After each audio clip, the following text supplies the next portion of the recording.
Hello friends, जैसा कि आप सबको पता है कि इंडिया एक डेमोक्रेटिक देश है और यहाँ हर नागरिक को 18 साल के होने के बाद अपने देश के लिए सरकार चुनने का राइट है।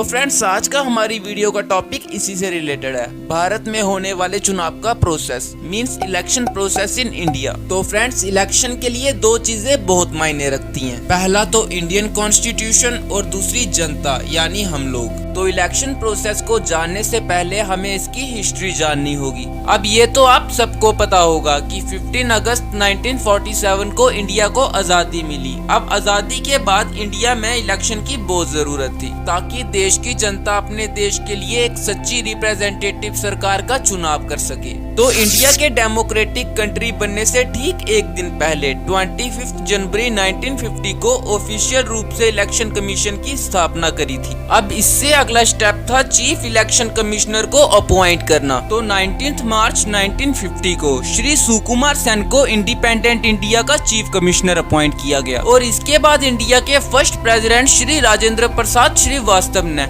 इलेक्शन कमीशन की एस्टेब्लिशमेंट के बाद लोकसभा और विधानसभा के इंडिया के पहले चुनाव के लिए ऑर्डर इशू किया। उसके बाद 12 मई 1950 को इंडियन पार्लियामेंट ने इलेक्शन को ऑपरेट करने के लिए एक legal framework the representation of the people act लाया और इसके अगले ही साल 17 जुलाई 1951 को इंडियन पार्लियामेंट ने दूसरा representation of the people act लाया। तो गाइस, आई होप आपको इतना क्लियर हो गया होगा और तुम अगर अभी तक वीडियो में रुके हो ना तो तुम यार सही में नॉलेज गेन करना चाहते हो। अब तुमने इतना तो समझ लिया कि इलेक्शन कमीशन की हिस्ट्री क्या है। अब ये समझते हैं कि इलेक्शन कमीशन क्या है। तो फ्रेंड्स, इंडियन इलेक्शन कमीशन एक परमानेंट और इंडिपेंडेंट बॉडी है जिसको इंडिया के कॉन्स्टिट्यूशन ने बनाया है। इंडिया में जितनी भी इलेक्शन होती हैं like Lok Sabha, Rajya Sabha, president, vice president और विधानसभा, इन सभी का चुनाव इलेक्शन कमीशन ही करवाता है। अब आपके मन में चल रहा होगा कि ठीक है, पॉलिसी नेक्सस देश का तो समझ गए, लेकिन स्टेट में चुनाव कौन करवाता है? तो फ्रेंड्स, उनके लिए अलग से स्टेट इलेक्शन कमीशन होता है। इतना क्लियर है?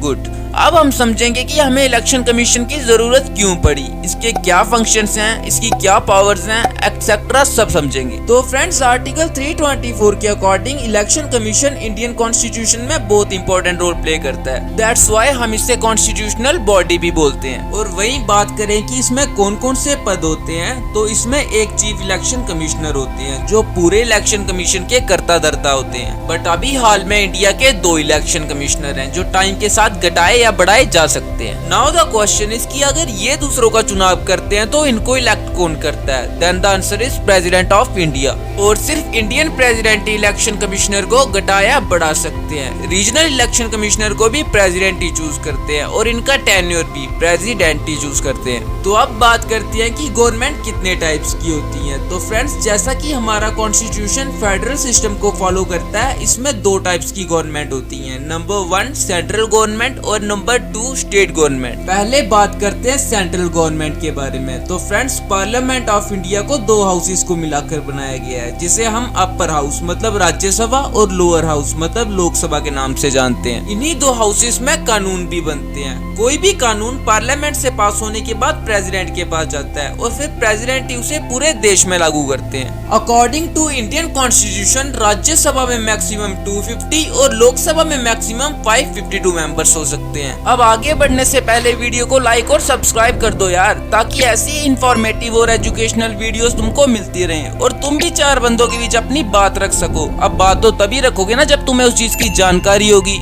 अब हमने ये तो देख लिया कि इंडिया में कितने टाइप की गवर्नमेंट्स होती हैं। अब ये देखते हैं कि इंडिया में कितने टाइप की इलेक्शंस होती हैं। तो फ्रेंड्स, इंडिया में कुल 3 टाइप्स की इलेक्शन होती हैं। First Lok Sabha election, second Rajya Sabha election and third Vidhan Sabha election. अब सबसे पहले हम लोकसभा इलेक्शन के बारे में समझते हैं जिसे हम जनरल इलेक्शन भी कहते हैं। तो फ्रेंड्स, लोकसभा की इलेक्शन हर 5 साल बाद होती है और इनके मेंबर्स को डायरेक्ट जनता ही चुनती है। करंटली लोकसभा में 545 सीट्स हैं जिसमें से 2 सीट्स एंग्लो इंडियन कम्युनिटी को प्रेसिडेंट ऑफ इंडिया नॉमिनेट कर देते हैं और बची हुई 543 सीट्स को डायरेक्ट भारत की जनता वोटिंग द्वारा चुनती है। इन सीट्स को हर एक स्टेट के अलग अलग एरिया में डिवाइड करके नंबर ऑफ सीट्स एलोकेट कर दी जाती हैं और हर स्टेट की लोकसभा सीट फिक्स्ड होती है जो कि उस स्टेट के पॉपुलेशन पे बेस्ड होती है। फॉर एग्जांपल 2014 के जनरल इलेक्शन में दिल्ली को 7 लोकसभा सीट्स मिली थी और वहीं यूपी को 80 सीट्स मिली थी जो कि सबसे ज्यादा थी क्योंकि यूपी की पॉपुलेशन सबसे ज्यादा है। अब इन सीट्स के अकॉर्डिंग हर एरिया से उन सीट्स के लिए अलग अलग कैंडिडेट खड़े होते हैं, जो कि अलग अलग पार्टीज के होते हैं, और जो पार्टी सबसे ज्यादा या 50% से ज्यादा सीट्स जीतती है उस पार्टी की सरकार बन जाती है। सिंपली बताऊं तो 543 सीट्स में से किसी भी पार्टी को मेजोरिटी से जीतने के लिए उनको 50% या इससे ज्यादा सीट्स की जरूरत होती है। अब इसकी एग्जांपल के लिए ले लो कि 2019 की इलेक्शन में बीजेपी को 353 सीट्स मिली थी,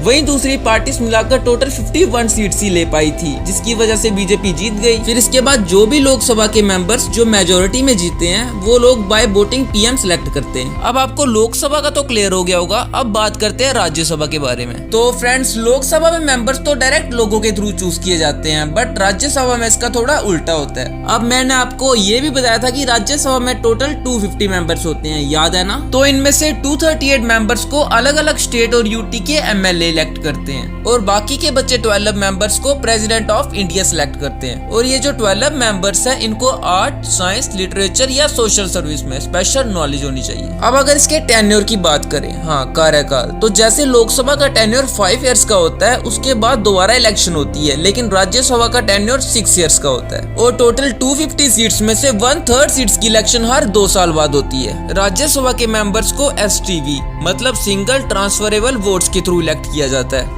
अब STV का बताऊंगा तो वीडियो बहुत लंबा हो जाएगा, तो फिलहाल उसको रहने देते हैं और सीधा विधानसभा के बारे में जानते हैं। विधानसभा की इलेक्शन को हम स्टेट असेंबली इलेक्शन भी कहते हैं। विधानसभा के मेंबर्स यानी MLA को इंडिया की जनता इलेक्ट करती है। लोकसभा की तरह विधानसभा की सीट्स भी फिक्स होती हैं। सब अलग अलग पार्टीज के कैंडिडेट स्टेट के अलग अलग एरिया से MLA के लिए खड़े होते हैं, और विधानसभा का कार्यकाल भी 5 साल का होता है। मगर इसमें बस ये डिफरेंस है कि हर स्टेट के इलेक्शन अलग अलग टाइम पे होते हैं, और इनमें से जोन सी भी पार्टी 50% से ज्यादा सीट्स हासिल कर ले वो पार्टी जीत जाती है और राज्य में उनकी सरकार बन जाती है। फिर वो अपनी पार्टी के एक हेड को सेलेक्ट करते हैं और उसे CM बना देते हैं। फॉर एग्जांपल, जैसे यूपी और पंजाब में जब इलेक्शन हुई तब यूपी में भाजपा की और पंजाब में आम आदमी पार्टी की सरकार बनी। ओके, मुझे पता है कि अब आप क्या पूछना चाह रहे हो कि भाई अगर किसी भी पार्टी को 50% सीट ही ना मिले तब क्या होगा। चलो समझाता हूँ। लेट्स सपोज कि किसी भी स्टेट की टोटल 70 सीट्स है और ओपोजिशन पार्टीज हैं 3, पार्टी A,